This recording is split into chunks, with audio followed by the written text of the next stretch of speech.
Kesempatan sedekah jariah masih terbuka lebar.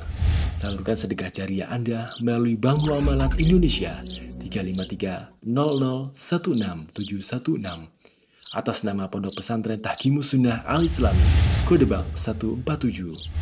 Informasi dan konfirmasi 0813 7314 7983. Jazakumullahu khairan.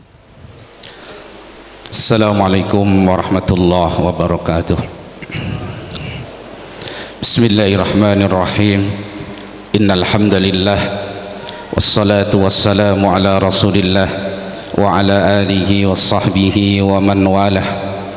Asyhadu an la ilaha illallah wahdahu la syarika lah wa asyhadu anna Muhammadan abduhu wa rasuluh sallallahu alaihi wa ala alihi wa ashabihi wasallama tasliman mazida.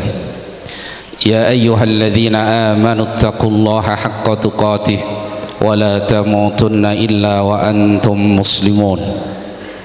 Ya ayyuhalladzina amanu taqullaha wa qulu qawlan sadida yuslih lakum a'malakum wa yaghfir lakum dhunubakum wa man yuti'illaha wa rasulahu faqad faza fawzan 'azima. Amma ba'du, fa inna asdaqal hadithi kitabullah wa khairal hadi hadi Muhammadin sallallahu alaihi wasallam wa sharral umuri muhdatsatuha wa inna kulla muhdatsatin bid'ah wa kulla bid'atin dhalalah wa kulla dhalalatin finnar.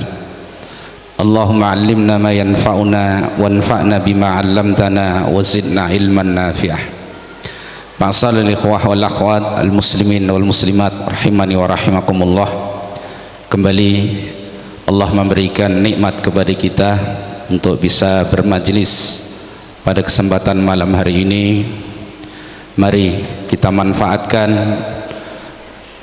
kesempatan dan nikmat yang Allah berikan ini sebaik-baiknya untuk semakin meningkatkan rasa cinta kita kepada Allah Subhanahu wa taala, cinta kita kepada ilmu yang datang dari Allah, dibawa oleh Rasulnya sallallahu alaihi wasallam, sehingga hidup kita terbimbing dengan baik menuju ridha Allah Subhanahu wa taala.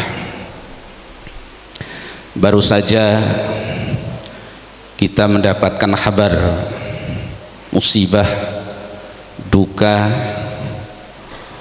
sebagaimana yang dikhabarkan oleh Rasulullah sallallahu alaihi wasallam, innallaha la yaqbidul ilma intiza'an walakin innallaha la yaqbidul ilma minal ibadi intiza'an walakin yaqbiduhu biqabdil ulama hatta idza lam yubki aliman ittakhadhan nas ru'usan juhala fasu'ilu wa aftau bi ghairi ilm fadhallu wa adallu.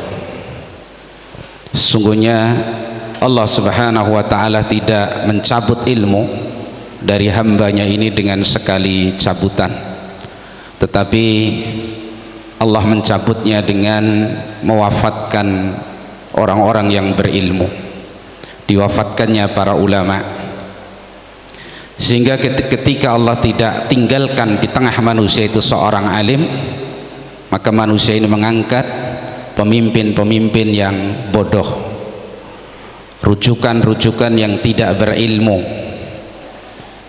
Lalu mereka ditanya, pemimpin-pemimpin yang tidak berilmu tadi, yang diangkat jadi rujukan tadi, fa'aftau bi ghairi ilm, karena dia tidak memiliki ilmu, akhirnya berfatwa tanpa dasar ilmu. Fadhallu, sesatlah diri mereka sendiri, wa adallu, dan menyesatkan orang lain. Baru kita dengar kabar kematian seorang alim sunni salafi pada hari Selasa yang kemarin dengan wafatnya Syekh Abdul Aziz Ibn Abdullah Ali Syekh, mufti kerajaan Saudi dan ketua Hay'ah Kibaril Ulama, Innalillahi wa inna ilaihi raji'un. Ini merupakan hal yang mengejutkan bagi seluruh kaum muslimin ahlus sunnah akan wafatnya seorang alim seperti ini, dikaitkan dengan hadis yang diberitakan oleh Rasulullah sallallahu alaihi wasallam tadi. Mudah-mudahan Allah subhanahu wa ta'ala memberikan ganti yang terbaik untuk orang tua kita dalam ilmu sepeninggal beliau rahimahullahu ta'ala. Meskipun itu sulit atau bisa jadi tidak mungkin, tapi Allah subhanahu wa ta'ala maha kasih sayang terhadap hamba-hambanya ini. Karena itu ikhwah rahimani wa rahimakumullah, wasiat salaf, carilah ilmu, berjuanglah untuk mendapatkan ilmu dan fiqh fiddin sebelum orang-orang yang berilmu itu pergi meninggalkan kita. Carilah ilmu, berjuanglah untuk mendapatkan fiqh fiddin, pemahaman agama yang benar sebelum para ahlinya pergi meninggalkan kita. Ya, manfaatkan kesempatan yang masih Allah berikan kepada kita dengan sebaik-baiknya. Ma'asyiral ikhwah wal akhwat rahimani wa rahimakumullah. Alhamdulillah, kembali kita bahas kitab kita yaitu Fadlul Islam. Selesai kita dari bab yang kedua, sekarang masuk bab yang ketiga, yaitu bab tafsiril Islam, bab penafsiran apa itu Islam. Yang dimaksud bab tafsiril Islam yaitu hakikatul Islam. Hakikat Islam itu sebenarnya apa hakikatnya? Wa ma'nahu, dan makna Islam. Wa suratuhu al-haqiqiyatil jamilah, dan apa gambaran Islam yang sebenarnya yang indah. Ya, bentuk Islam itu sebenarnya seperti apa agama kita ini, ya. Dan dengan mengetahui tafsirul Islam, bentuk Islam, hakikat Islam, maka kita akan bisa mengambilnya dengan semaksimal mungkin lalu kita terapkan dalam kehidupan kita, ya. Nah, kemudian ma'asyiral muslimin wal muslimat, ikhwan fiddin wa akhwati fillah rahimani wa rahimakumullah, Islam dengan tafsir yang umum, hakikat Islam atau hakikat dinil Islam dalam penafsiran yang umum adalah al-istislamu lillahi bit-tauhid. Sebagaimana disebutkan oleh para ulama kita, hakikat al-Islam adalah al-istislamu lillahi bit-tauhid, menyerah kepada Allah, tunduk kepada Allah dengan melaksanakan tauhid. Dan ini tafsir Islam yang pokok, yang hakiki, karena nanti yang lain mengikut kepadanya, ya. Jadi Islam adalah tauhid. Tidak ada Islam kalau tidak ada tauhid. Tidak ada tauhid kecuali di dalam al-Islam. Jadi seorang yang tidak mentauhidkan Allah berarti dia kehilangan Islam. Jelas ya, di tafsir Islam secara umum. Jadi sejak awal ajaran yang dibawa oleh Adam alaihissalam sampai Rasul yang pertama Nuh alaihissalam sampai Rasul kita yang mulia Muhammad sallallahu alaihi wasallam, tafsir Islam itu adalah al-istislamu lillahi bit-tauhid. Jadi menyerah kepada Allah dengan melaksanakan tauhidullah. Jadi mentauhidkan Allah. Tidak ada Islam tanpa tauhid. Kemudian wal inqiyadu lahu bitta'ah, kelazimannya seorang yang mentauhidkan Allah, seorang muslim itu harus tunduk patuh kepada Allah dengan melaksanakan ketaatan. Apa yang Allah perintahkan dikerjakan, apa yang Allah larang dijauhi, ditinggalkan. Tunduk patuh lahir dan batin. Itu konsekuensi dari sebuah tauhid. Karena tauhid itu menyerah kepada Allah, ya. Kemudian konsekuensi berikutnya wal bara'atu minasyirki wa ahli, berlepas diri dari segala macam bentuk kesyirikan dan orang-orang ahli syirik atau musyrikin. Jadi hakikat Islam terkumpul pada 3 hal pokok dan tuntutannya, yaitu menyerah tunduk kepada Allah dengan mentauhidkan Allah, kemudian tunduk patuh kepada Allah sebagai konsekuensi dari tauhidnya dengan melaksanakan ketaatan kepada Allah.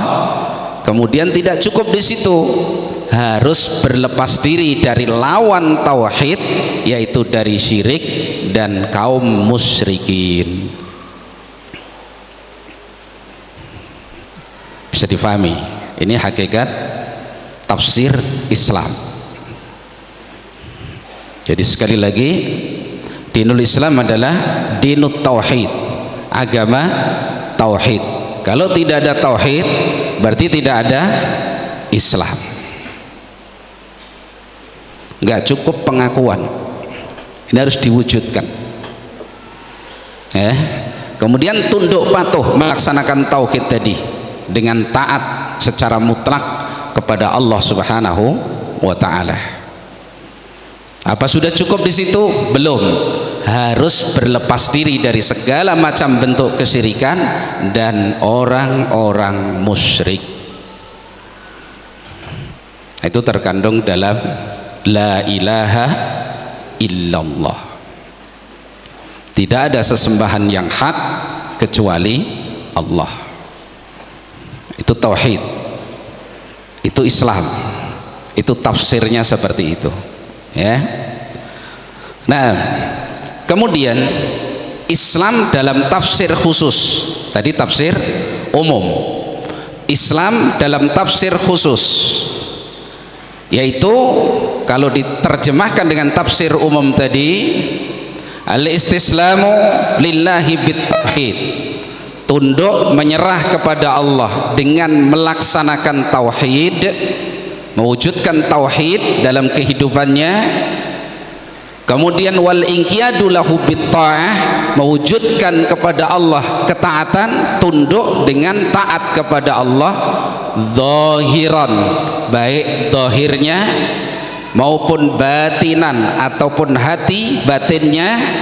Wal bara'atu minasyirki wa ahli, dan berlepas diri dari kesyirikan dan orang musyrik. Al-mabni, yang dibangun ala syar'il munazzal, atas syariat yang diturunkan ala Rasulillah sallallahu alaihi wasallam, kepada Rasulullah sallallahu alaihi wasallam. Jadi ditarik khususnya mempraktekkan tauhid dan segala konsekuensi tauhid, berlepas diri dari kesyirikan dan ahli syirik tadi, harus dibangun di atas syariat yang Allah turunkan kepada Rasulullah sallallahu alaihi wasallam. Berarti itu tafsir Islam secara khusus, yaitu agama dan syariat yang datang dengannya Rasulullah sallallahu alaihi wasallam, yang dibangun di atas 5 rukunnya. Apa 5 rukunnya ini? Rukun Islam ada berapa? 5. Syahadatu alla ilaha illallah wa anna muhammadan rasulullah. dua kalimat syahadat. Ya, syahadatu alla ilaha illallah, ini syahadat tauhid, persaksian akan tauhidullah, tidak ada ilah yang hak untuk diibadahi kecuali hanya Allah Subhanahu wa ta'ala. Wa syahadatu anna Muhammadan Rasulullah, dan persaksian bahwasanya Rasulullah Muhammad adalah betul-betul utusan Allah. Dua perkara ini, dua kalimat ini dijadikan satu rukun. Kenapa? Karena tidak tegak Islam kecuali di atas keduanya.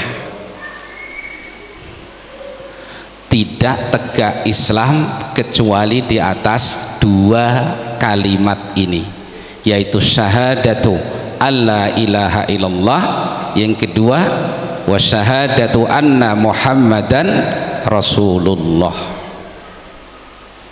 Karena itu Syekhul Islam rahimahullahu ta'ala beliau menjelaskan Jima'uddin Amrani, poros agama itu ada dua perkara: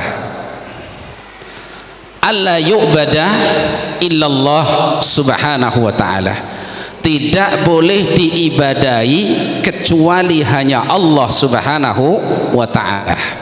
Ini syahadatu alla ilaha illallah, tidak boleh diibadahi kecuali hanya Allah subhanahu wa ta'ala. Nggak boleh menyembah penghuni-penghuni kubur, tidak boleh beribadah kepada orang-orang saleh, tidak boleh beribadah kepada para nabi, kepada para malaikat, apalagi syaitan, jin, pohon, batu, binatang, tidak boleh. Nggak ada bedanya. Yang menyembah nabi dengan yang menyembah binatang beda apa sama? Beda apa sama? Sama. Yang disembah beda, tapi yang menyembah sama, sama-sama musyrik. Jelas ya? Jima'uddin Amrani, porosnya agama ada dua, kata beliau. Alla yu'bada illallah, tidak boleh diibadahi kecuali hanya Allah. Ini syahadat alla ilaha illallah. Ini yang harus kita wujudkan, harus kita jaga, harus kita bawa sampai menghadap Allah subhanahu wa ta'ala. Jangan sampai kehilangan ini. Kemudian beliau melanjutkan, wa alla yu'badallahu illa bima syara'ah, dan agar Allah tidak diibadahi kecuali dengan syariat yang Allah turunkan. Nah, itu dua kalimat syahadat. Tidak boleh disembah kecuali hanya Allah. Menyembah Allahnya tidak boleh kecuali dengan syariat yang dibawa oleh Rasulullah sallallahu alaihi wasallam. La yu'badallahu bil bid'ah, Allah tidak boleh diibadahi dengan kebid'ahan-kebid'ahan, yaitu tata cara ibadah yang tidak diambil dari syariat yang dibawa oleh Rasulullah sallallahu alaihi wasallam. Jelas ya? Itu tafsir Islam secara khusus. Baru menegakkan salat, baru apa rukun yang ketiga? Membayar zakat, kemudian siam Ramadan, kemudian apa? Haji ke Baitullah bagi siapa yang mampu ke sana. Itu rukun Islam. Ya, itu tafsir Islam secara khusus. Kemudian ma'asyiral muslimin wal muslimat rahimani wa rahimakumullah, dalam bab ini mu'allif membawakan beberapa dalil. Ada 5 dalil yang dibawakan oleh mu'allif rahimahullahu ta'ala, imamud da'wah. Dalil yang pertama, ad-dalilul awwal yang beliau bawakan, yang pertama qauluhu ta'ala, firman Allah subhanahu wa ta'ala dalam surat Ali Imran ayat nomor 20. Allah Subhanahu wa taala menyatakan, fa in hajjuka faqul aslamtu wajhiya lillahi wa man ittaba'an wa qul lil ladzina utul kitaba wal ummiyina aslamtum fa in aslamu faqad ihtadaw wa in tawallaw fa innama 'alaikal balagh wallahu basirum bil ibad. Allah berfirman, maka jika mereka orang-orang ahlul kitab membantahmu wahai Nabi Allah tentang Islam, mereka membantahmu tentang Islam, faqul, maka katakanlah Islamku itu adalah aslamtu wajhiya lillahi wa man ittaba'an, aku serahkan wajahku kepada Allah. Ini tauhid. Wa man ittaba'an, dan demikian juga orang-orang yang mengikutiku, menyerahkan wajahnya kepada Allah. Dan katakan kepada orang-orang yang diberi kitab, yaitu Yahudi, wan Nasrani, wal ummiyina, dan orang-orang ummiyin, yaitu orang-orang musyrik Arab pada saat itu, aslamtum, apakah kalian mau masuk Islam? Ditawarkan, apakah kalian mau menerima tauhid? Apa kalian mau menerima la ilaha illallah? Ya, fa in aslamu, jika mereka mau menerima Islam, jika mereka mau mentauhidkan Allah Subhanahu wa taala, faqad ihtadaw, maka sungguh mereka telah mendapatkan petunjuk. Ya, wa in tawallaw, dan jika mereka berpaling, tidak mau menerima Islam, tidak mau masuk ke dalam Islam, tidak mau menerima tauhid, fa innama 'alaikal balagh, tidak ada kewajibanmu kepada mereka sama sekali, tugasmu ya Nabi Allah hanya menyampaikan. Adapun memberi hidayah itu hanya hak Allah Subhanahu wa taala. Ya, wallahu basirum bil ibad, Allah maha melihat terhadap hamba-hambanya. Penafsirannya dari para ulama kita yang menafsirkan ayat ini, fa in jadalaka ayyuhar rasul ahlul kitab fit tauhid, apabila orang-orang ahlul kitab itu, wahai Rasul, yaitu Rasulullah sallallahu alaihi wasallam, menjidalmu, membantahmu, mendebatmu tentang tauhid, ba'da an aqamtal hujjata alaihim, setelah kamu tegakkan hujjah atas mereka, faqul lahum, katakan kepada mereka, jika ahli kitab itu mendebatmu tentang tauhid, setelah kamu tegakkan hujjah atas mereka, faqul lahum, katakan kepada mereka, innani ahlastu lillahi wahdah fala usriku bihi ahada, sesungguhnya aku mengikhlaskan untuk Allah saja ibadahku dan aku tidak mempersekutukan Allah dengan seorang pun. Tauhid maksudnya, ya. Wa kadzalika man ittaba'ani minal mu'minin akhlasu lillahi wanqadu lahu, demikian juga orang-orang yang mengikuti aku dari kalangan orang-orang yang beriman, mereka mengikhlaskan ibadahnya untuk Allah dan mereka tunduk patuh kepada Allah. Ini tafsir Islam, yaitu tauhidullah, menyerahkan wajahnya kepada Allah, yaitu mentauhidkan Allah Subhanahu wa taala. Ya, na'am. Wa qul lahum wa li musyrikil arabi wa ghairihim, maka katakan kepada mereka dan kepada orang-orang musyrik Arab dan selain mereka dari kalangan manusia ini, ya Nabi Allah, in aslamtum, jika kalian mau menerima Islam ini. Islam apa di sini? Tauhid, ya.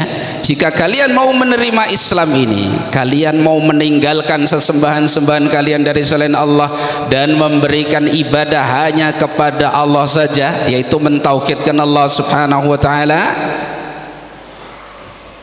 in aslamtum fa antum ala tariqil mustaqim wal huda wal haq, maka berarti kamu telah berada di jalan yang lurus, di jalan petunjuk dan di jalan kebenaran. Ya, jika mereka mau menerima Islam, mau mentauhidkan Allah subhanahu wa ta'ala. Wa in tawallaitum, tapi jika kalian berpaling, tidak mau menerima tauhid ini, fahisabukum Allah, maka hisab kalian itu kembali kepada Allah subhanahu wa ta'ala. Wa laisa alayya illal balagh, tidak ada kewajibanku kecuali hanya menyampaikan. Jadi Rasulullah itu tidak bisa memberikan petunjuk, hanya menjelaskan, hanya menegakkan apa? Hujjah. Orang dapat petunjuk apa tidak itu hak murni milik Allah subhanahu wa ta'ala.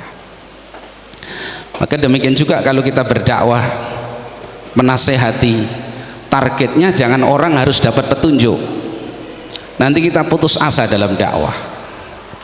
Sudah dibilangi, sudah dinasihati, sudah tegakkan hujah, sudah diajari, kok malah menjauh. Kita harus tahu ruang kita bagi para dai, ya, para asatidzah. Ruang kita itu hanya menyampaikan, ruang kita hanya menjelaskan dengan sejelas-jelasnya dan sejujur-jujurnya. Orang menerima apa tidak itu sudah hak siapa? Hak Allah subhanahu wa ta'ala. Kadang kalau tidak seperti itu membuat kita menyimpang. Sudah saya dakwai dengan cara yang benar, tidak menerima, katakanlah begitu ya. Segala upaya sudah kita lakukan, tidak menerima. Akhirnya muncul ide apa? Oh, ini barangkali kalau kita bikin karaokean misalkan begitu ya, terus diundang penyanyi. Loh, ini pernah ditanyakan kepada Syekhul Islam Taimiyah rahimahullah. Jadi seorang dai putus asa dalam berdakwah, ya, didakwai dengan cara yang sesuai dengan sunnah, nggak dapat petunjuk, malah menjauh. Akhirnya dia tabuh gamelan, bikin musik di situ, ya, kemudian berkumpullah manusia. Nah, setelah berkumpul dikasih nasihat, tobat mereka malah dengan cara yang seperti itu. Nah, ini ditanyakan kepada beliau rahimahullahu ta'ala, maka jawab beliau simpulnya, sang dai ini jahil dengan sunnah Rasulullah sallallahu alaihi wasallam. Sang dai tadi tidak mengerti sunnah Nabi dalam berdakwah. Dia ingin memberikan petunjuk kepada manusia, padahal itu bukan wewenangnya. Akhirnya karena kehabisan cara dan putus asa, dia mengambil cara-cara yang menyimpang dari sunnah Rasulullah sallallahu alaihi wasallam. Bikinlah nada dan dakwah. Ada nada, ada dakwahnya. Ada begitu. Ya, itu yang baru saya ceritakan. Ya, maka perhatikan dalam penjelasan ini, tugas seorang rasul itu hanya al-balag, menyampaikan, titik, sudah. Orang nggak dapat petunjuk ya nggak apa-apa, itu nggak akan dituntut dia oleh Allah subhanahu wa ta'ala, karena taufik untuk mendapatkan petunjuk itu hanya milik Allah subhanahu wa ta'ala. Kalau setiap dakwah orang harus mendapat petunjuk, kalau tidak sang dai-nya dituntut oleh Allah, maka para nabi akan dituntut oleh Allah. Sedang Rasul kita menghabarkan, ra'aitu nabiyyan wa ma'ahu rahtun, aku melihat seorang nabi yang ikut cuman nggak sampai 10 orang. Rahtun itu antara 3 sampai ke 9, nggak nyampe 10. Ini nabi loh, kelas Rasul, bukan ustadz kampung. Rasul dapat wahyu, bimbing langsung oleh Allah subhanahu wa ta'ala. Wa ra'aitu nabiyyan wa ma'ahu rajulan, Aku melihat seorang nabi dakwah dengan mukjizat, dengan ilmu yang sempurna, yang ikut cuman 2. Bukan orang di kampungnya atau di daerah cuman 2, yang ikut cuman 2, yang dapat hidayah cuman 2. Wa ra'aitu nabiyyan wa ma'ahu ahad.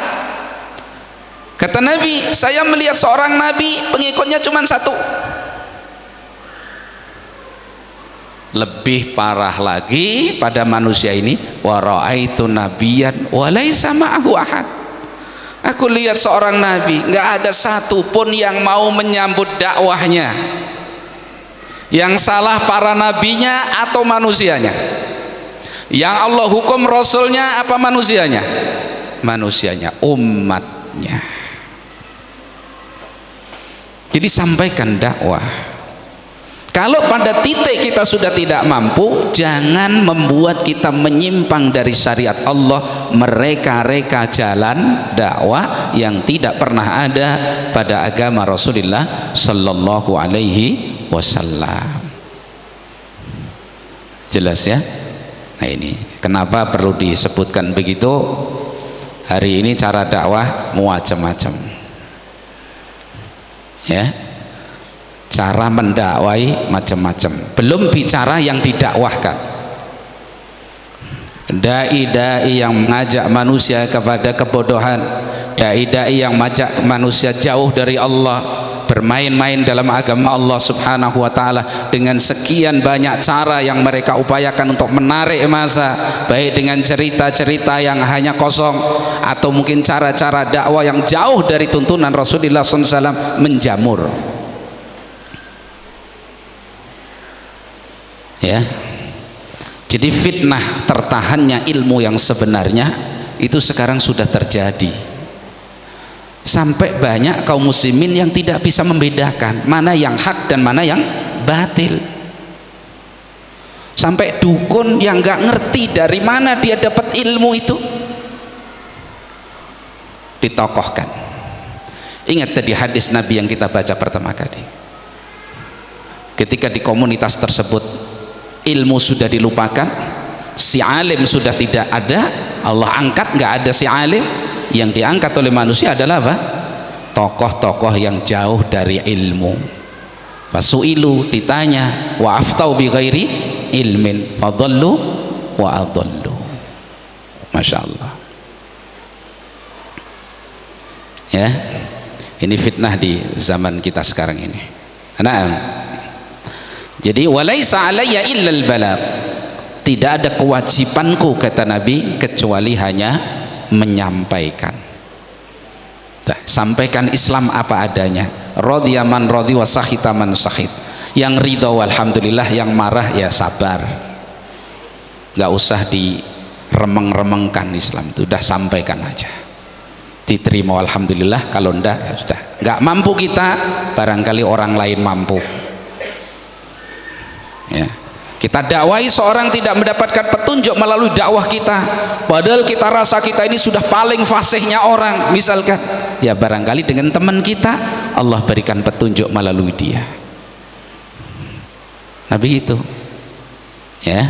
Nah, jadi dalil yang pertama ini dimaksud dengan tafsir Islam di sini adalah faqad aslamtu, atau dalam ayat Allah Subhanahu wa ta'ala, fa in hajuka faqul aslamtu wajhiya lillah. Jadi tafsir Islam adalah tauhid, menyerahkan wajahku untuk Allah, itu mentauhidkan Allah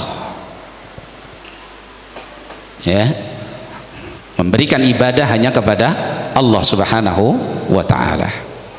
Nanti dikaitkan dengan penafsiran yang tadi kita bacakan, yaitu apabila orang-orang ahli kitab menjidalmu, mendebatmu ya Nabi Allah tentang tauhid ini, maka katakan kepada mereka, saya mentauhidkan Allah, saya serahkan seluruh ibadah saya hanya kepada Allah Subhanahu wa ta'ala. Demikian juga orang-orang yang mengikuti saya, mereka mengikhlaskan ibadahnya hanya kepada Allah Subhanahu wa ta'ala, mereka tunduk patuh mentaati Allah Subhanahu wa ta'ala. Itulah Islam. Jadi Islam bukan hanya diucapkan kalimat syahadatnya, bukan. Ya, Islam adalah tauhidullah. Kalau tidak ada tauhid, berarti tidak ada Islam. Kalau kita tarik ke belakang, tidak ada tauhid kecuali dengan apa? Masih ingat? Tidak ada tauhid kecuali dengan an-nafyu wal isbat, dengan menolak semua bentuk peribadahan dan sesembahan selain Allah, tolak, wal isbat, dan tetapkan peribadahan dan yang diibadai itu hanya untuk Allah dan hanya Allah subhanahu wa ta'ala. Dengan adanya dua hal tadi, adanya tauhid. Kalau ada tauhid berarti ada Islam, karena Islam itu adalah tauhidullah. Udah, nggak usah mikir jauh-jauh. Kapan kita ke bulan? Kapan kita ke Pluto? Nggak usah. Mau ngapain ke sana? Kadang kan kaum muslimin ditakut-takuti dengan itu. Oh, itu sudah teknologinya canggih, sudah sampai bulan. Padahal kita juga nggak membuktikan. Kalau toh sampai sana terus apa istimewanya? Mana satu dalil hadis dhaif saja yang menyuruh kita ke bulan? Ada? Nggak ada. Hadis lemah saja lah, nggak usah yang sahih. Nggak ada. Kok dibanggakan? Ya, tadi suguhan-suguhan yang sebenarnya hakikatnya entah ada entah enggak. Allah itu sudah tetapkan manusia itu hidup di mana? Di bumi ini loh ya, di bumi ini. Tempat tinggal kita ini ya di bumi ini. Gak usah cek di planet apa misalnya, Mars misalkan, cek sana. Barangkali bumi penuh nanti pindah ke sana. Nggak akan penuh bumi itu, meskipun antum per orang punya anak 20, nggak akan penuh. Serasah KB. Loh, Allah zat yang sudah merencanakan sesuatu itu nggak akan mungkin lupa sarananya. Lah kalau Allah sudah naskan bahwa manusia itu tinggalnya di bumi, ya nggak akan mungkin bumi itu penuh. Lah kalau ngilangin kita sak masjid ini, kun hilang, selesai kok. Iya Banda? Iya. Dikirim air 10 menit. Oh kok 10 menit? Kelamaan, habis semuanya. Nah, jadi jangan terkecoh dengan info-info yang sebenarnya nggak perlu bagi kita. Jaga tauhid yang membuat kita mulia, membuat kita ini punya nilai, membuat kita bisa selamat, bisa bahagia, bisa sampai kepada Allah dengan sekian banyak kemuliaan yang Allah janjikan. Itu hanya dengan apa? Tauhidullah. Para penuntut ilmu belajar ilmu yang luas sampai detil, tujuannya apa coba? Mengokohkan tauhidullah. Itu. Karena Islam itu tauhid. Gak ada yang lain. Al-Quran itu dari awal sampai akhir isinya apa? Tauhidullah. Gak ada yang lain. Imma perintah untuk tauhid dan mewujudkannya, imma peringatan keras dari lawannya yaitu bahaya kesyirikan, imma itu merupakan penjelasan tentang tuntutan dan kewajiban tauhid, suruh salat, suruh puasa, itu semua adalah tuntutan dan kewajiban tauhid, dan seterusnya. Sebagaimana diterangkan oleh Imam Ibnul Qayyim rahimahullah, Al-Quran itu dari awal sampai akhir isinya apa? Tauhidullah. Jadi Islam itu dari awal sampai akhir isinya apa? Tauhidullah. Para penuntut ilmu mencari ilmu, baik yang mengambil bahasa misalkan, atau fikih, atau tafsir, atau yang lainnya dari semua ilmu itu, tujuan pokoknya adalah untuk mengokohkan tauhid. Coba para penuntut ilmu kalau ditanya tujuan puncak dari ilmu itu, ilmu yang antum cari itu untuk apa coba? Mau jadi ustadz? untuk supaya hikmah kita diciptakan oleh Allah, yaitu apa? Ibadah bisa kita laksanakan dengan benar. Udah. Jadi nggak pinter-pinter amat, nggak luas amat ilmunya. Saya bukan ngendori goblok, nggak apa-apa, bukan gitu lah ya. Nggak luas-luas ilmunya, nggak pinter-pinter amat, tapi dia bisa menyembah Allah dengan benar sehingga membuahkan rasa takut kepada Allah. Selesai, cukup. Maka Imam Ahmad itu begitu beliau sudah udzur, sudah ya berusia, sahabat-sahabatnya bertanya, sepeninggalmu nanti engkau wasiatkan kami kepada siapa? Maka beliau menunjuk seseorang, kepada si fulan. Mereka bertanya, seakan-akan merasakan si fulan itu kan nggak sealim engkau, ilmunya nggak luas seperti engkau. Maka kata Imam Ahmad, huwa rajulun salihun yahsallah. Dia seorang yang saleh, seorang yang takut kepada Allah, dan cukup itu bagimu tentang dia. Masya Allah. Jadi tujuan dicari ilmu supaya muncul rasa takut kepada Allah, sehingga kita mau beribadah kepada Allah dengan benar. Coba orang yang nggak takut kepada Allah itu, atau takutnya kepada Allah itu takut nifak, takutnya nggak sebenarnya, atau takutnya tertipu karena kebodohannya dan kesabarannya di atas kebodohan. Lihat dalam menyembah Allah SWT, macam-macam menyembahnya Allah itu. Ada yang Allah pingsan, mabuk, misalkan begitu. Ada apa enggak? Ada yang seperti itu. Ada yang baca sholawat ibadah itu padahal baca sholawat sambil joget-joget. Iya.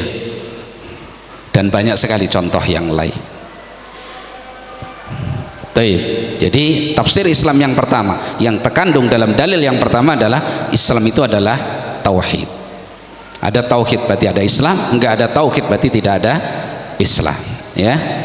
Kemudian dalil yang kedua yang disebutkan oleh al-muallif rahimahullah taala, wa fis sahih an Ibnu Umar radhiyallahu anhuma anna Rasulullah sallallahu alaihi wasallam qala, bahwasanya Rasulullah sallallahu alaihi wasallam bersabda, al-islamu an tashhada an la ilaha illallah wa anna muhammadar rasulullah wa tuqimas shalah wa tu'tiyaz zakah wa tasumar ramadan wa tahujjal baita in istata'ta ilaihi sabila, muttafaqun alaih. Itu nas yang tertulis di dalam kitab seperti itu. Kalau kita lihat hadis ini yang benar secara lafad, ini lafad hadis Jibril yang panjang itu. Insyaallah anak-anak hafal ini. Hadis yang kedua ya dalam Al-Arba'un Hadis An-Nawawi, hadis Jibril. Itu lafadznya. Hadis ini beliau mengatakan hadis ini dari Abdullah ibn Umar.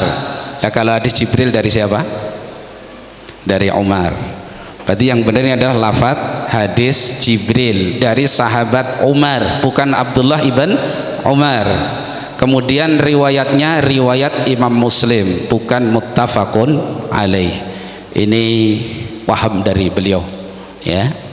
Yang beliau maksud mungkin hadis Abdullah ibn Umar itu adalah hadis buniyal islamu ala khamsin, syahadati alla ilaha illallah wa anna muhammadar rasulullah wa iqamis salah wa ita'iz zakah wa shaumi ramadan wa hajjil bait wa hajjil bait wa shaumi ramadan.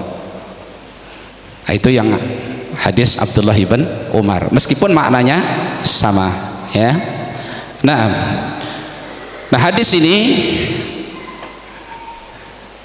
dijelaskan oleh ulama sebagai arkanul Islam, rukun Islam yang 5. Ingat ya, kalau ada pertanyaan tentang sesuatu, ini rumusnya, kaidahnya, kalau ada pertanyaan tentang hakikat sesuatu, berarti jawabannya adalah rukun dari sesuatu tersebut. Jelas? Kalau ada pertanyaan tentang sesuatu, maka jawaban dari pertanyaan tadi adalah rukun dari sesuatu tersebut. Dalam hadis ini, kalau hadis Jibril, maka Jibril bertanya kepada Rasulullah sallallahu alaihi wasallam. Apa pertanyaannya? Akhbirni anil Islam. Habarkan kepadaku tentang Islam. Berarti jawaban yang muncul dari pertanyaan itu adalah rukun Islam. Jelas? Seperti Nabi ditanya, akhbirni anil Islam. Al-Islam dalam hadis ini, antas ada alla ilaha illallah wa anna Muhammad Rasulullah wa tuqimas salah wa tu'tiyaz zakah wa tasuma Ramadan wa tahujjal baita in istata ilaihi sabila. Berarti itu rukun Islam. Akhbirni anil iman. Apa jawab Nabi? Ya Muhammad, akhbirni anil iman. Al imanu an tu'mina billahi wa malaikatihi wa kutubihi wa rusulihi wal yaumil akhiri wa tu'mina bil qadari khairihi wa sarrihi. Berarti itu rukun iman. Yang ketiga ditanya apa? Akhbirni anil ihsan. Habarkan kepadaku tentang al ihsan. Apa jawab Rasulullah SAW? Anta budallaha ka'annaka tarah fa illam takun tarahu fa innahu yaraka. Berarti ini rukun apa? Rukun al ihsan 1. Rukun Islam 5, rukun iman berapa? 6, rukun ihsan 1. Anta budallaha ka'annaka tarah fa illam takun tarahu fa innahu yaraka. Nah, hadis ini menghabarkan tentang Islam. Islam dengan makna khusus, Islam yang datang dengannya Rasulullah sallallahu alaihi wasallam itu ada pada 5 rukun ini. Tadi sudah dijelaskan ya. Rukun yang pertama 2 kalimat syahadat, dan itu pokoknya, itu tauhidullah. Baru menegakkan salat, membayar zakat, puasa Ramadan, haji ke Baitullah kalau mampu. Jelas ya, sama dengan tadi yang dijelaskan di awal. Kemudian dalil yang ketiga yang menjelaskan tentang penafsiran Islam, hadis dari Abdullah ibn Amr qala Rasulullah sallallahu alaihi wasallam, Rasulullah sallallahu alaihi wasallam bersabda, al muslimu man salimal muslimuna min lisanihi wa yadihi. Muslim yang baik, muslim yang sempurna Islamnya itu seorang yang muslim yang lain selamat dari gangguan lisan dia dan tangan dia. Wal muhajiru man hajara ma nahallahu anhu. Dan seorang yang berhijrah yang sesungguhnya itu seorang yang meninggalkan apa yang dilarang oleh Allah. Hadis muttafaqun alaih. Ini penafsiran Islam dalam bentuk surah dhahirah, gambaran real seorang muslim yang betul-betul bisa menerjemahkan Islam dalam kehidupannya itu ada dalam hadis ini. Ya, dijelaskan oleh para ulama makna hadis tadi, muslim yang betul-betul bisa mewujudkan Islam itu seorang yang muslim yang lainnya selamat dari gangguan lisan dan gangguan tangannya. Kita lihat penjelasan ulama. Annal muslimal kamila al jami'a li khisalil Islam, bahwasanya muslim yang sempurna Islamnya, yang mengumpulkan perangai-perangai Islam, huwa, dia adalah man lam yu'dhi musliman biqaulin wala fi'lin, seorang yang tidak mengganggu muslim yang lainnya dengan ucapan lisannya dan dengan tangannya. Bisa. Nah, ini berat loh ya, mewujudkan Islam, gambaran Islam yang sesungguhnya itu. Siapa yang bisa sempurna Islamnya seperti ini, yang mengumpulkan perangai Islam, yang baik Islamnya itu kalau saudara kita selamat dari lisan kita dan dari gangguan tangan kita. Nanti coba kita terjemahkan. Ya, kita punya agama yang bagus, kita harus berupaya untuk meraih perangai-perangainya yang bagus, ya. Wa khassal lisana wal yada. Rasulullah SAW mengkhususkan penyebutan lisan dan tangan. Kenapa ndak kaki? Padahal kaki juga suka mengganggu. Begitu. Kenapa dikhususkan man salimal muslimuna min lisanihi wa yadihi? Kenapa dikhususkan lisan dan tangan? Likasrati akhtaihima wa adrarihima. Karena banyaknya kesalahan-kesalahan lisan dan tangan, demikian juga banyaknya madharat yang ditimbulkan oleh lisan dan tangan, melebihi anggota badan yang lain. Dari sini saja kita pasti mengakui betul. Nah, itu sudah disabdakan oleh Rasulullah sallallahu alaihi wasallam, ya.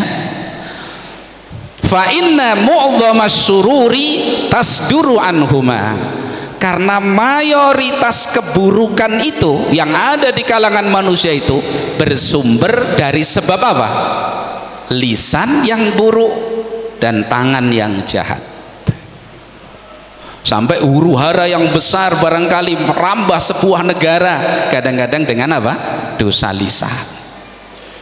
Ada provokator, tukang fitnah, Abdullah bin Sabah itu dengan lisannya yang buruk, safar ke sana kemari menawarkan fitnah, ke daerah manapun nggak diterima, ke Mesir diterima, berkembang memobilisasi massa, merengsek, diajak safar ke Madinah untuk menggugat Utsman ibn Affan,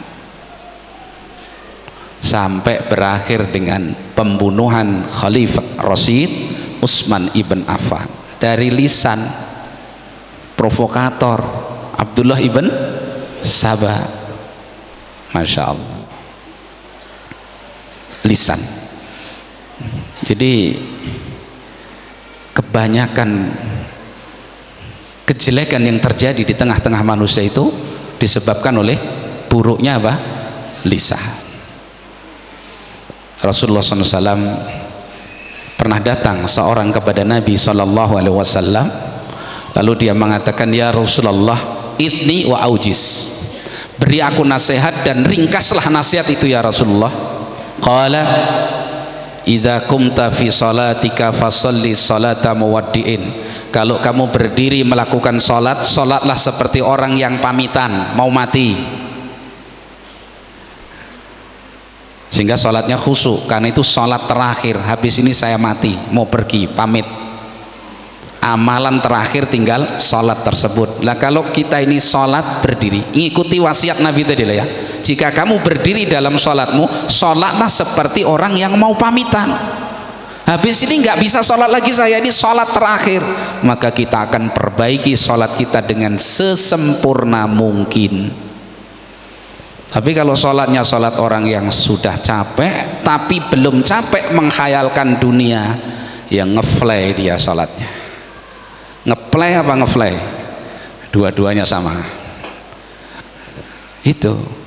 Ini menyelisihi petunjuk Nabi. Petunjuk Nabi SAW, idza kumta fi sholatika fasalli sholata muwaddi'in. Kalau kamu berdiri menegakkan sholat, sholatlah seperti orang yang mau pamitan, habis ini mati kok, tinggal sholat ini toh amalan andalan saya, maka dia akan kerjakan dengan apa?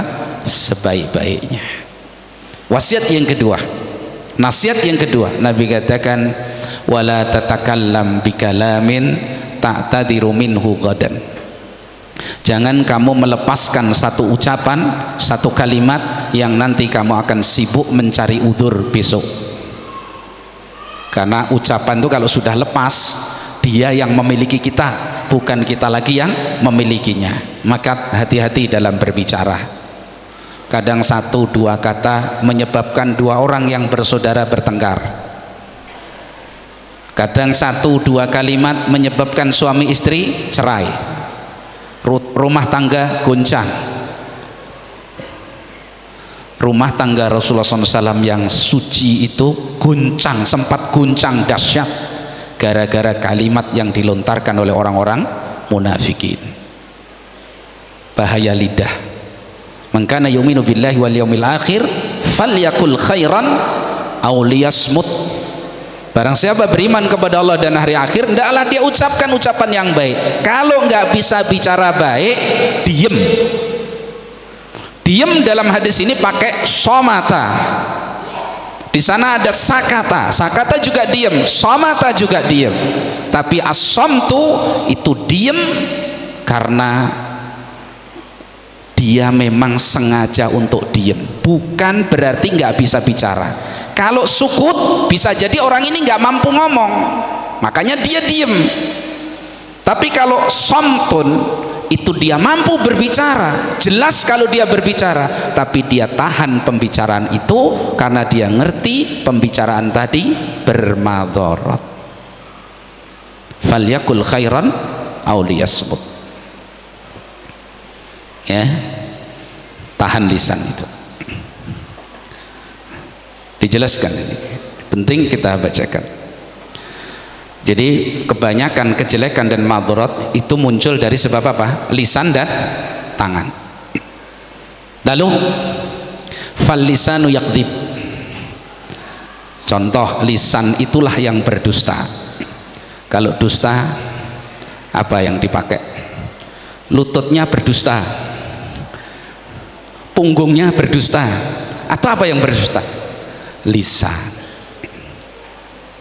Wallahi enggak, wallahi enggak, sampai 10 kali, 20 kali, ke 11 iya, udah bohong, sumpah lagi. Kadzib, dosa lisan. Bohong itu enggak ada obatnya. Bohong itu enggak ada obatnya kecuali apa? Taubat terus jujur. Perhatikan tuh anak-anak, kalian kalau mau ngobati bohong dengan membela kebohongan harus membuat kebohongan berikutnya. Ambil ya? Enggak. Lah itu, oh itu begini. Nah ini merekayasa kebohongan berikutnya kedua. Yang benar, bohongan ketiga. Terus nggak akan pernah selesai sifat bohong ini kecuali dia harus taubat, berhenti. Iya, saya kemarin bohong. Nah gitu udah selesai. Dan bohong itu sifat siapa?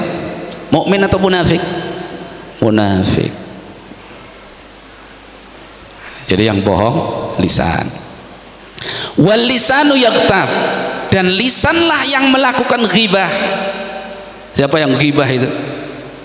Lisan apa tangan? Matanya menggibah, bisa gitu? Lisannya, masya Allah. Kadang gitu.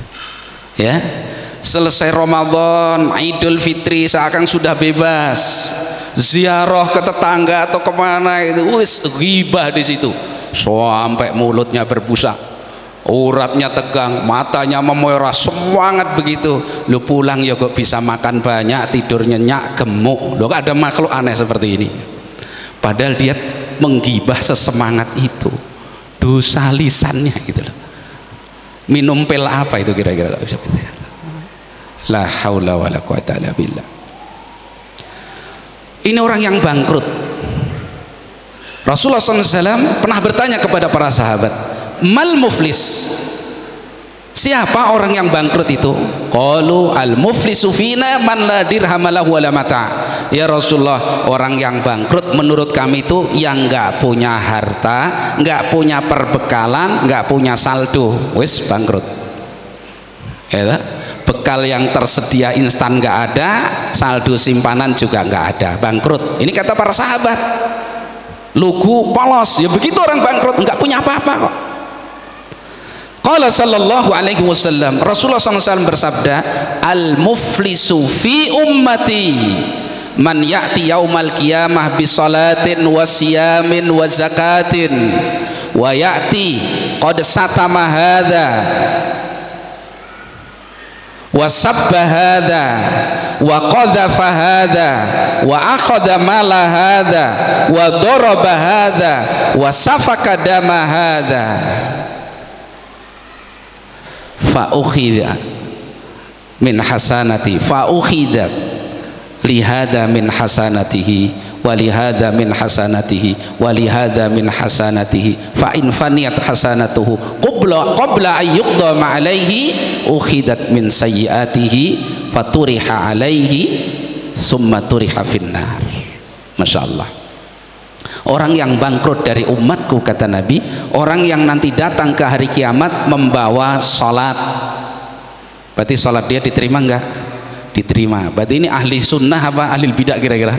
Ahli sunnah. Salatnya diterima, berarti salatnya di atas tauhid dan dibangun di atas sunnah sampai akhirat kok. Bawa salat, bawa puasa, bawa zakat, sedekah dia. Tapi bersama itu ketika dia hidup di dunia sudah mencela yang satu saudara sama muslim, menggibah saudara sama muslim, menuduh dengan cara tuduhan yang tidak benar, memukul, membunuh. Sampai di akhirat diambil kebaikan dia dari salatnya, diberikan orang yang ini yang dia zalimi. Puasanya diambil, pahalanya diberikan kepada satunya yang dia zalimi. Terus pahala-pahala amal kebaikannya diambil, diberikan kepada orang-orang yang dia zalimi tadi. Kalau habis kebaikannya, hutang dia kezaliman belum selesai, diambil keburukan orang yang dizalimi tadi, diberikan kepadanya, kemudian dicampakkan ke dalam neraka. Dosa diantara yang paling besar sebabnya apa? Keburukan lisan. Yang pernah ghibah sudah pernah minta maaf? Kalau menghabisi kehormatan saudaranya, semangat sampai tadi mulutnya berbusa, uratnya tegang, matanya memerah, makannya banyak, tidurnya juga banyak, gemuk, seneng begitu. Padahal dia sedang membangkrutkan dirinya sebangkrut-bangkrutnya, dan gengsi kalau minta maaf. Masya Allah. Kan itu ingat pesan Nabi SAW kepada Abi Hurairah radhiyallahu an. Nabi pesan apa? Ijtanib maharimillah takun atqannas. Jauhi perkara-perkara yang Allah haramkan, kamu akan menjadi orang yang paling bertakwa. Ingat ma'asyiral ikhwah wal akhwat rahimani wa rahimakumullah, seorang itu kadang diberi kemampuan oleh Allah dengan mudah melaksanakan ketaatan, mengambil perintah-perintah Allah. Kalau sholat khusyuknya luar biasa, dia sholat, zikirnya panjang, ke masjid duluan, pokoknya Masya Allah. Puasa Ramadan diisi dengan ketaatan, tapi dia tidak mampu meninggalkan larangan Allah, ya, tidak bisa menjaga lisannya. Gibahnya tetap jalan, caci makinya tetap jalan. Maka meninggalkan larangan Allah itu adalah tanda kuatnya ketakwaan dia kepada Allah Subhanahu wa ta'ala. Sampai para ulama kita berbeda pendapat tentang sabar yang paling afdol. Sabar itu kan ada tiga: sabar dalam ketaatan, sabar dalam menjauhi apa? Larangan, dan sabar dalam menghadapi takdir Allah yang menyakitkan. Mana yang paling afdol? Maka banyak sekali dari ulama kita yang menguatkan sabar yang paling afdal adalah sabar dalam menjauhi larangan-larangan Allah Subhanahu wa ta'ala. Karena kadang manusia mampu melaksanakan ketaatan perintah Allah sampai yang besar, haji, umroh, bahkan berkali-kali mampu, tapi menjaga lisan dari ghibah dia tidak mampu, tidak sabar. Wala haula wala quwata illa billah. Jadi yang menggibah apa? Lisan. Man salimal muslimuna min lisanihi wa yadihi, ya. Wa yasubbu, yang mencela itu juga dosa lisan. Wa yashhadu bizzur, memberikan persaksian yang palsu. Bersaksi di depan pengadilan, mahkamah, berikan dari lisannya persaksian yang palsu. Ya, ini dijaga. Itu dosa lisan, itu keburukan lisan. Sehingga kenapa Rasulullah SAW mengkhususkan menyebutkan apa? Lisan. Wal yadu yadrib, awal yad tadrib, yang suka memukul siapa? Saya dipukul pakai kepala, apa pakai tangan? Pakai tangan. Itu dosa tangan. Maka jadi ayah sabar. Kalau jadi ayah nggak sabar, anaknya jadi bulan-bulanan oleh tangannya, dikeplai tiap hari. begitu. Kamu itu kok nggak pinter-pinter. Loh, dia dulu ya nggak pinter loh, nggak ingat lah, dipukuli anaknya. Jadi suami sabar. Kalau suami nggak sabar, istrinya jadi bulan-bulanan, pukuli istrinya. Dosa istri batu, dosa lisan. Loh, ada loh istri batu katanya. Lah kok dia nikahi loh batu. Dosa apa itu? Lisan. Habis itu dipukul istrinya, ditampar. Dosa apa? Tangan. Loh, makhluk aneh ini, makhluk aneh seperti ini. Habis itu istrinya dikumpuli. La haula wala quwata. Keracunan apa ini kira-kira? Dosa lisan, dosa tangan. Jadi ustadz, jadi guru ya sabar. Kalau enggak santrinya dipukuli, remek dia nanti. Sabar menghadapi seperti itu, sabar ya. Apalagi anak-anak kecil ajar khas, anak-anak main mau didali Quran dari Al-Fatihah sampai An-Nas ya. Anak TK yang nggak paham, nggak mudeng, pukul tambah nggak paham, mati. Sabar. Dosa apa itu? Dosa lisan dan dosa tangan. Maka disebut Nabi paling banyak itu. Muslim yang bagus Islamnya adalah yang muslim lain selamat dari gangguan lisan dan gangguan apa? Tangannya. Ya. Nah, wa qaddama lisan, dan Nabi menyebutkan lebih dulu lisan daripada tangan, li'annal idza'a bihi aktsar wa ashal, karena mengganggu orang dengan lisan itu lebih banyak dan lebih mudah, lebih gampang. Komen selesai. Ganggu orang pakai lisan dulu paling gampang, tapi dosanya besar. Ya. Wasadu nikayatan, dan bekas lukanya, bikin dendamnya itu ya, lukanya itu lebih lisan itu daripada senjata tajam itu, lebih tajam apa? Lisan. Rasulullah itu berat sekali dakwah di Mekah, itu berat, diganggu, dilempari dan seterusnya. Tapi paling berat itu di Taif ketika diganggu dengan apa? Lisan. Orang itu kalau disakiti dengan lisan, oh ini bekasnya panjang ini. Maka anak-anak jangan ada bully, nggak boleh ya, stop bully itu nggak boleh ya. Nah, jadi tafsir Islam dalam dalil ini adalah Islam bentuk dohirnya itu begitu indah. Keindahan Islam yang begitu nampak adalah ketika seorang muslim yang betul-betul mengambil perangai Islam, cirinya saudaranya sesama muslim selamat dari gangguan lisan dan gangguan apa? Tangannya. Bisa, harus bisa ya. Maka banyak istighfar kepada Allah, banyak minta maaf kepada Allah, minta taufik kepada Allah, dan sibukkan lisan itu dengan zikrullah, dengan baca Quran. Tangan kita juga begitu, sibukkan dengan para penuntut ilmu, sibukkan dengan menulis, menyalin pelajarannya, sehingga nggak usil ya. Ngerti ya? Ada yang usil, nyengatin tawon. Kasus ini saudaranya yang gelembung. Usil nggak usil itu namanya? Usil. Bawanya pakai tangan apa pakai kepala? Pakai tangan. Lihat hadis Nabi itu lah, benar. Ya, ini contoh aja, tapi kan lucu tapi dosa nggak ini? Masya Allah, ya jangan. Kita nggak ngerti saudara kita ini ya.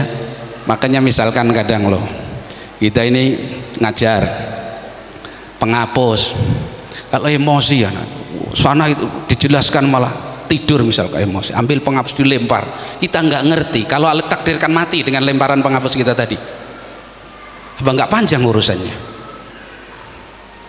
Lah itu ya kayak kasus itu loh, mungkin mainan, Ternyata teman yang kita mainin tadi, yang kita perlakukan seperti itu ada hal khusus yang dia nggak boleh. Lah kalau sampai nyawa, nah ini masya Allah. Karena itu ya manusia itu tergantung kesibukannya. Kalau biasa sibuk dalam perkara-perkara yang bermanfaat, ya insya Allah Allah akan palingkan dari perkara-perkara yang tidak bermanfaat. Maka sibukkan lisan kita dan tangan kita dan tubuh kita ini semua dengan ketaatan kepada Allah Subhanahu wa ta'ala, ya. Kemudian dalil berikutnya, dalil yang keempat. Sabar ya, sabar. Dalil yang keempat, wa an Bahs ibn Hakim an abihi an jaddihi. Ingat riwayat kalau dari Bahs ibn Hakim an abihi yaitu Hakim, an jaddihi yaitu Muawiyah. Jadi Bahs ibn Hakim ibn Muawiyah, ya. Jadi Bahs ini perawi hadis, Hakim ini seorang tabi'in jalil siqah, kemudian kakeknya yaitu Muawiyah seorang sahabat yang mulia. Ini dalam mustalah hadis, silsilah rawi ini adalah silsilah rawi paling tinggi untuk hadis hasan. Jadi kalau setelah Bahs, tadi namanya Bahs ya, setelah Bahs kesini itu terpercaya, maka kalau sampai Bahs terpercaya berarti hadis ini pasti hadis hasan. Jelas maksudnya ya, itu masyhur di kalangan ahli hadis seperti itu, ya. Annahu sa'ala Rasulullah sallallahu alaihi wasallam 'anil Islam. Beliau bertanya kepada Rasulullah SAW tentang Islam. Faqala, maka Nabi SAW menjawab, an tuslima qalbaka lillah wa an tuwalliya wajhaka ilallah. Islam adalah engkau serahkan hatimu kepada Allah dan engkau palingkan wajahmu hanya kepada Allah. Ini penafsiran tauhid, la ilaha illallah, menyerahkan hati hanya kepada Allah dengan tauhid. Memalingkan wajah, ini amalan dohir, tunduk patuh secara dohir, ibadahnya hanya ditujukan kepada Allah Subhanahu wa ta'ala. Wa antusalliyas salatal maktubah, kemudian kamu salat yang difardukan, maktubah yang fardu diwajibkan. Wa tu'addiyaz zakatal mafruḍah, dan menunaikan zakat yang difardukan, ya. Ini hadis hasan. Tadi di awal sudah kita terangkan, kalau ditanya tentang sesuatu berarti jawabnya adalah rukun atas sesuatu tersebut. Ini Bahs ini kakeknya yang namanya Muawiyah bertanya kepada Rasulullah SAW tentang Islam. Apa itu Islam? Jawaban Nabi, an tuslima qalbaka lillah wa an tuwalliya wajhaka ilallah. Berarti itu rukun Islam. Lah apa rukun Islam berkembang? Tidak hanya 5, tidak. Ini tafsir dan terjemahan syahadat alla ilaha illallah. Jelas ya? Itu. Naam. Antuslima qalbaka lillah wa antuwalliya wajhaka ilallah. Jumlah ini itu merupakan makna syahadat alla ilaha illallah, yaitu islamul qalbi lillah, menyerahkan hati hanya untuk Allah. Bagaimana bentuknya? Alla yakuna fil qalbi mu'azzamun ghairullah, tidak ada di dalam hatinya satupun yang dia agungkan dengan seagung-agungnya selain Allah Subhanahu wa ta'ala, ya. Wa ayyastaslimal qalbu lillahi jalla wa ala bit ta'ati wal inqiyad, dan menyerah hatinya kepada Allah dengan taat dan tunduk. Ingat, bi al inqiyad wa bit ta'ah, dengan tunduk dan taat. Itu cara mewujudkan tauhid, ya. Wa hadza ruknun min arkanil Islam. Ini bentuk seperti ini rukun dari rukun Islam. Terjemahan dari syahadat alla ilaha illallah. Ya. Kemudian ana nukil dari Syekh Saleh Al-Syekh hafizahullah taala, beliau menjelaskan tentang hadis ini ketika membahas risalah ini sampai di dalil ini. Beliau katakan wal inqiyadu wat ta'ah naw'ani. Tadi kan antusallima qalbaka lillah, kamu serahkan hatimu kepada Allah, diserahkan hati dengan tunduk dan taat.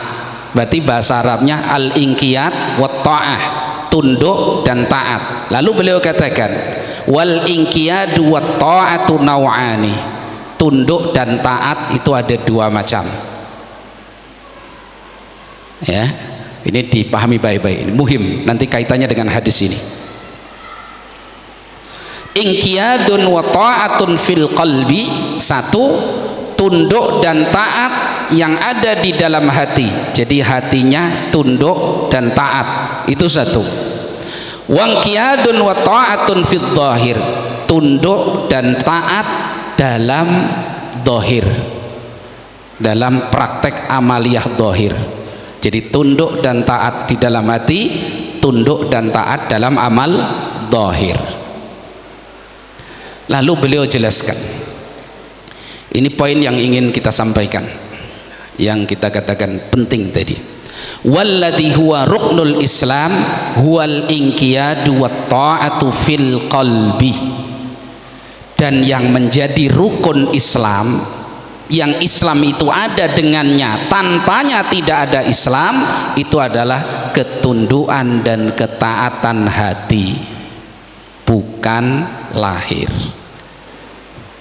Yang menentukan ada dan tidak adanya Islam itu adalah tunduk dan taatnya hati, bukan tunduk dan taatnya zahir. Paham sampai sini? Jelas? Menyerahnya hati kepada Allah itu merupakan rukun dari rukun Islam, karena makna menyerahkan hati kepada Allah itu tauhidullah. Jelas ya? Menyerahkan hati kepada Allah dengan tunduk dan taat. Tunduk dan taat ada dua macam, tunduk dan taat dalam hati, tunduk dan taat dalam amal zahir. Dari dua jenis tadi, mana yang rukun Islam, yang dengan adanya berarti ada Islam, tanpanya tidak ada Islam? Yang mana? Tunduk dan taat yang ada dalam hati. Jelas ya? Illa fit tauhid, kecuali dalam masalah tauhid. Nah, sampai sini difahami betul. Yang jadi syarat adanya Islam itu tunduk dan taat dalam hati, menyerahnya hati dengan tunduk dan taat, itu yang jadi rukun Islam, itu yang jadi syarat adanya Islam, tanpanya tidak ada Islam. Illa fit tauhid, kecuali dalam bab tauhid. Wa ma yata'allaqu bisyirki, dan perkara yang terkait dengan syirik besar. Dikecualikan tauhid dan perkara yang terkait dengan syirkul akbar. Kata beliau, fahadha matlubun fihi al-inqiyadu dhahiran wa batinan. Khusus masalah tauhid dan apa yang terkait dengan syirkul akbar, itu dituntut secara pasti dan harus adanya ketundukan dalam hati, demikian juga ketundukan secara zahir, ketaatan di dalam hati, juga ketaatan secara zahir. Jelas sampai sini? Ya. Maka beliau katakan, waman lam yanqad zahiran, barang siapa yang tidak tunduk hatinya, yang tidak tunduk secara zahir, hatinya katanya tunduk tapi zahirnya tidak tunduk kepada tauhid, sehingga dia melakukan apa yang berlawanan dengan tauhid, fahuwa musyrikun, maka dia musyrik. Jelas ini dalam pelajaran bersama warga sudah sering kita ulang-ulang seperti ini. Masih diingat ya? Jadi khusus tauhid tadi kalau kita runut secara sederhana, Islamul qalbi lillah